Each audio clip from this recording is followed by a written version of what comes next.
daawadayaal ku soo dhawaada calansida media fadlan haddii aan ugu cusub tahay subscribe saar oo gambeelka furo wararkii ugu dambeeyay ayaa daawanaysaan dhawaan ayay ahayd markii la dhacay lacag malaayiin dollar ah ee gobolka banaadir xilligii uu u geeriyooday allah u naxariistay gudoomiye yariisow kadib xafiiska ayaa laga waayay malaayiin dollar haddaba dood ayaa ka taagan baaritaan badan ayaa socdo yaa ugu tabaya lacagtaas yaa saxaday Umar Finish ayaa ugu yimid lacag qasnada ka maqan isla markaana dood xoogan ayaa ka taagan wararkii ugu dambeeyay ayaa ka daawanaysan calansida media oo xogaha ugu qarsoon siyaasadda Soomaaliya soo bandhiga dhanka shabaab xasuuqa shabaab iyo dawladda guulaheeda soo bandhiga dhanka kale siyaasadda isqalafsanna soo bandhiga haddaba subscribe saar oo xubnaha calansida media ka mid noqo dood ka taagan lacag ka maqan qasnada dawladda hoose ee Muqdisho iyo baaritaan xoogan oo socda isla markaana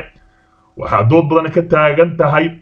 oo baaritaan lagu hayaa lacag ka maqan gobolka Banaadir taas oo badankeedii baxday intii uu u dhaxaysay weerarkii ka dhacay xarunta gobolka iyo aaskii Allah u naxariistay gudoomiyihii hore gobolka Banaadir ahaana duqii Muqdisho injineer Cabdiraxmaan Cumar Cusmaan Yariisow Allah u naxariistay sida ay ogaatay warbaahinta xisaab celin ay sameeyeen guddiga u xil saarnaa aaska daryeelka iyo aaska dadkii wax ku noqday weerarkii aqalka dawladda hoose ayaa lagu sheegay in lacag dhan 1 milyan oo dollar ay baxday muddo ka yar hal bil haddaba intee ku baxday lacagtaas intees la geeyay xogta calansida ayaad ku maqli doontaa fadlan subscribe saar lacagtaas ayaa badankeedii la sheegay in lagu qarash gareeyay aaska marxuum Yariisow iyo daryeelkiisaba waxaana sidoo kale ku jira dadkii kale ee ku dhaawacmay weerarkii qaarkoodna ay dhinteen Allah u naxariistee lacagtan oo laga bixiyay qasnada dawladda hoose ayaa lagu sheegay inaysan ku bixin daryeelkii marxuum Yariisow intii uu dhaawaca ahaa iyo aaska geeridiisii sidoo kale mas'uuliyiintii kala geeriyootay iyo kuwii dhaawacmay ayaa la sheegay in ay lacagtaas qayb ka ahaayeen meelihii ay ku baxday sida xogta ay sheegayso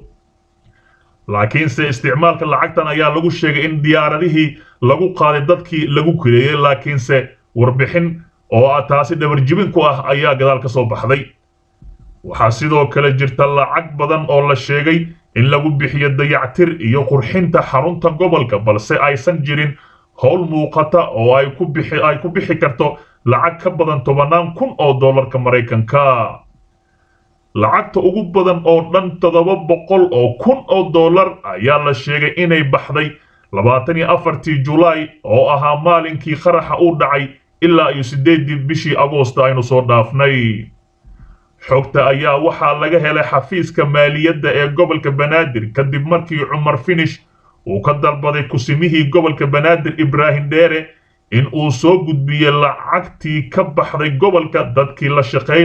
la shaqaaleysiiyay iyo kuwii la dalacsiiyay intii uu kusimaha ahaa kadib markii uu geeriyooday Yariisow Allah u naxariistay haddaba meeshan ayuu khilaafku weyn ka taagan yahay Umar Ibrahim Dheere ayaa halkaasi maamulayay lacagtana saayid ayay u faraqmatay warbaahinta calansida media ayaa la hadashay xubno sarsare oo ka tirsan maamulka gobolka kuwaas oo noo xaqiijiyay in arrintan ay muran abuurtay iyadoo la sheegay in loo gudbiyay xafiiska ra'iisul wasaare Xasan Cali Khayre iyo kan hanti dhowrka qaranka oo iminka baaritaan xoogan ay ku hayaan isla markaana uu soo bixi doono wixii halkaasi ka dhacay gudoomiyaha cusub ee gobolka Banaadir Umar Finish ayaa yiri waxa go'aansaday in aan hanti dhowrka iyo madaxda qaranka la wadaago tirada shaqaalaha iyo hantida gobolka aan ugu imid ka hor intii aan shaqo gelin wixii markaasi ka dambeeya aan qaato mas'uuliyadda wixii dhaca sida aan ka soo xiganay mas'uuliyiin aad ugu dhow gudoomiyaha cusub Umar Finish haddaba Umar Finish waxa uu yiri layma gaadayo hantida meesha taal iyo shaqaalaha meesha jooga madaxda ayaan la wadaagayaa hadhow intii la dhihi lahaa qasnadii hore way buuxday markaa imaatay laakiinse hadda waa faaro laakiinse taano ayuu ugu cadeeyay lacagta hadda ku jirto qasnada inta maqan Yariisow intuu xisaab celiyay iyo iminka inta ku jirtaba haddaba wixii markaa ka dambayso asiga ayaa loo qabsanaya warbaahinta ma hubta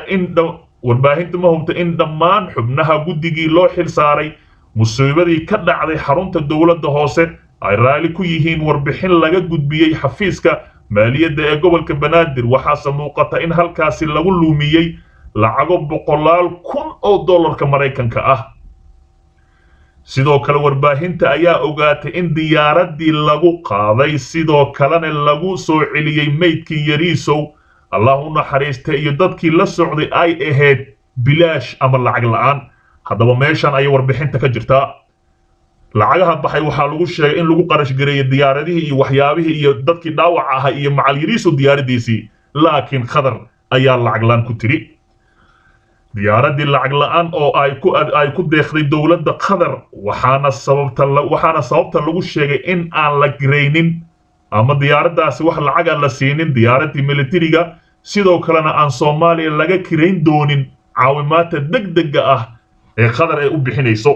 haddaba Qatar ayaa hore heshiis ugu bixiso waxay dhahday macluumaad kasta ama wax kasto degdeg ah oo dawladda Soomaaliya kaga baahan tahay dawladda Qatar diyaaradaha lagu qaaday waa bilaash haddaba diyaaradii militariga ahayd ee Umar Cismaan Yariisow Cabdiraxmaan Umar Cismaan Yariisow lagu qaaday iyo dadkii kala dhaawac ahay waa bilaash ayay ahayd haddaba meesha ay bahasha ka tolan tahay lugahana ay iskaga xiran tahay waxaanu eegaynaabo warbixinihii soo baxa dhawaan halka naga daawanaysaan waa Calansida Media fadlan subscribe saar oo gombeelka furo oo qofka ugu horeeya ee daawada warbixinaha aan soo dhigno